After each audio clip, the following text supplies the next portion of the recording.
최근 가수 박봄 씨가 11kg을 감량했다고 밝혀서 화제가 되고 있습니다. 그런데 더불어 ADD 약을 복용하느라 다이어트 관리에 힘들었다고 덧붙여서 많은 이들의 궁금증을 자아내고 있는데요. 그렇다면 ADD라는 질환은 무엇인지, 또 이 약을 먹으면 정말 다이어트가 어려워지는지 구로 연세봄 정신건강의학과 박종석 원장님을 모시고 이야기 나누어 보도록 하겠습니다. 안녕하세요. 저는 구로 연세봄 정신과를 운영하고 있는 정신과 전문의 박종석이라고 합니다. 반갑습니다. 그럼 첫 번째 질문부터 드려볼게요. ADD라는 질환이 좀 생소하긴 한데 이 질환이 어떤 건지 설명 좀 부탁드릴게요. 사실 그 ADHD라는 질환은 요새 굉장히 많이들 알고 계실 건데요. ADD는 Attention Deficit Disorder라고 해서 주의력 그 결핍 장애라고 해요. 간단하게 제가 ADD의 어떤 그 필수 증상을 세 가지만 말씀해 드리자면은 우선 집중력이 떨어져요. 네. 그리고 두 번째는 주의력이 떨어져서 산만해져요. 네네. 세 번째는 사람이 계획성이 없어요. 그래서 자기가 뭐 처음에 하려던 일을 끝까지 완수를 못 합니다. 이 세 가지 특징만 기억해 놓으시면 ADD에 대해서 굉장히 쉽게 이해할 수 있지 않을까, 그런 생각이 전 듭니다. 그러면 얼핏 들었을 때는 ADHD랑 좀 비슷하다라는 느낌도 드는데 이 두 가지가 어떤 차이점이 있는지 설명 좀 부탁드릴게요. 그 ADHD라는 질환 자체가 Attention Deficit Hyperactive Disorder라고 해서 ADD에다가 과잉 활동 장애를 합친 병이에요. 그러니까 행동이 추가가 된 네, 거군요. 과잉 행동, 하이퍼액티비티가 추가되는 거예요. 네네. 그러니까 기본적으로 ADD, 집중력이 떨어지고 산만한 아이가 되게 굉장히 가만히 못 앉아 있고 막 계속 충동적이고 막 날뛰려 그러고 계속 밖으로 나가려 그러고 일어설라 하고 이런 것들, 이런 어떤 과잉 행동 증상이 합쳐지면 ADHD가 되는 겁니다. 정리하자면요, ADD의 과잉 행동과 충동적인 부분이 합쳐지면 ADHD가 된다, 이렇게 보시면 되겠습니다.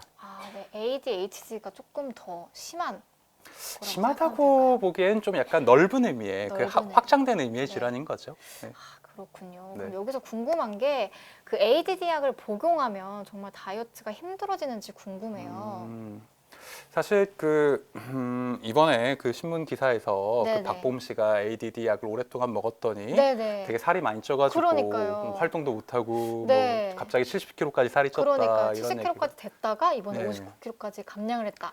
그렇죠. 그게 우선 근데 정확하게 아셔야 될 게 ADD나 ADHD 약에 대해서 우선 처음에는 이 집중력에 대한 약을 많이 써요. 네. 그러니까 집중력을 높이고 주의력을 저희가 디스트랙티빌리티라고 하는데 굉장히 산만해서 가만히 못 앉아 있고 이런 것들에 대한 약을 먼저 쓰는데 그게 메칠 페니데이트라는 약입니다. 네네네. 이건 암페타민 계통의 어떤 약인데요. 암페타민하고는 좀 틀려요. 네. 근데 이 약을 먹으면은 처음엔 오히려 살이 빠져요.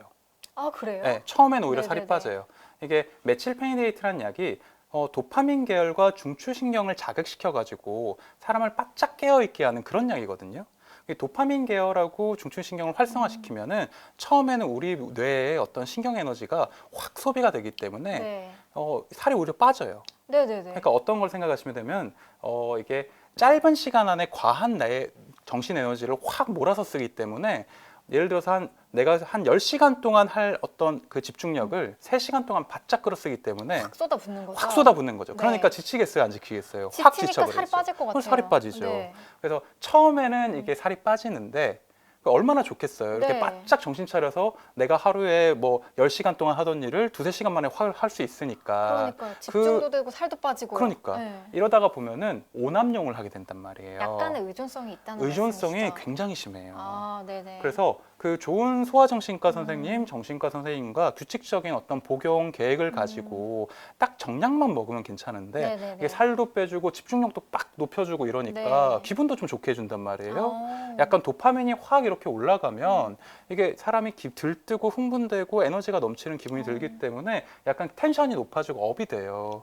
그러니까 특히 연예인분들이 짧은 시간 안에 집중해서 밤새가지고 뭘 해야 되는 어떤 예술가라든가 연예인분들 아니면 뭐 그 수험생들 이런 공부할 사람들한테는 때도. 그쵸, 이게 그쵸. 얼마나 유혹이 심하겠어요. 그러네요. 남용하게 되고 자주 쓰게 되면 이게 내성도 생기게 되고요. 네. 그러다 보면은 저 적정량의 3배, 4배를 먹는단 말이에요. 그러니까 양을 늘려야지만 그 똑같은 그 효과를 볼 수 효과를, 쾌감을 얻을 수 있다. 네네네. 그래서 아마 제 생각엔 그 박봄 씨도 적정량에서 좀 더 먹거나 조금 이렇게 불규칙적으로 수능도가 떨어져서 이렇게 이런 일이 생기지 않았나 싶습니다. 아, 그러면은 양을 늘리게 되면은 다이어트가 힘들어진다.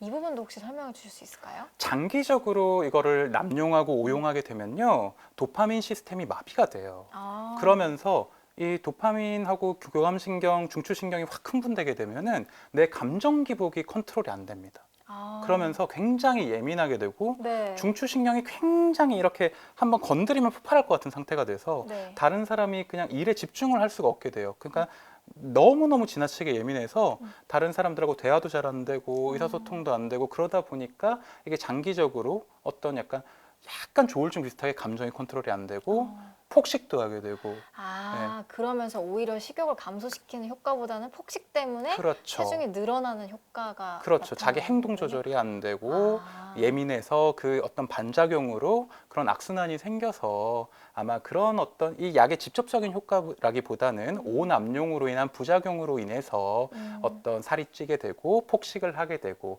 그런 어떤 행동 습관의 변화 때문에 약간 우울증도 생기게 되고 스트레스랑 우울증이 심해지면요, 이게 스트레스 내인성과 회복 탄력성이 줄어들어서 그것만으로도 살이 찔 수가 있거든요. 아, 네네네. 그런 기전으로 이렇게 다이어트에 힘든 굉장히 애로사항이 있었지 않았을까 그렇게 생각합니다. 그렇군요. 그럼 마지막으로 이제 ADD나 ADHD로 고생하시는 분들, 약을 복용하셔야 되는 분들이 혹시 이 기사를 보시고 좀 걱정하시는 분들도 있을 것 같아요. 아, 나 살이 찌지 않을까 이런 걱정을 하시는 분들도 있을 것 같은데 마지막으로 당부나 뭐 위로의 한마디 해주시면 감사드리겠습니다. 사실 그 기사 보고 놀라신 분들 굉장히 많을 거라고 생각을 해요. 나 이 약 먹고 있는데 나도 이 약 먹고 그러니까요. 있는데 이거 살찌는 거 아닌가? 음. 폭식하는 거 아닌가? 굉장히 놀라셨을 거라고 생각합니다. 물론 오남용을 하는 경우에는 이런 어떤 케이스가 생길 수 있는데요. 의사와 상의해서 딱 정량을 규칙적으로 제한적으로 먹는 경우에는 절대로 이런 부작용이 심하지 않기 때문에 큰 걱정하지 마시고 항상 그 의존성과 이런 어떤 내성 같은 걸 주의해 가면서 딱 정해진 기간 동안만 딱 정해진 약만 이렇게 정량을 복용하시면은 큰 걱정 안 하셔도 될 거라고 저는 생각합니다.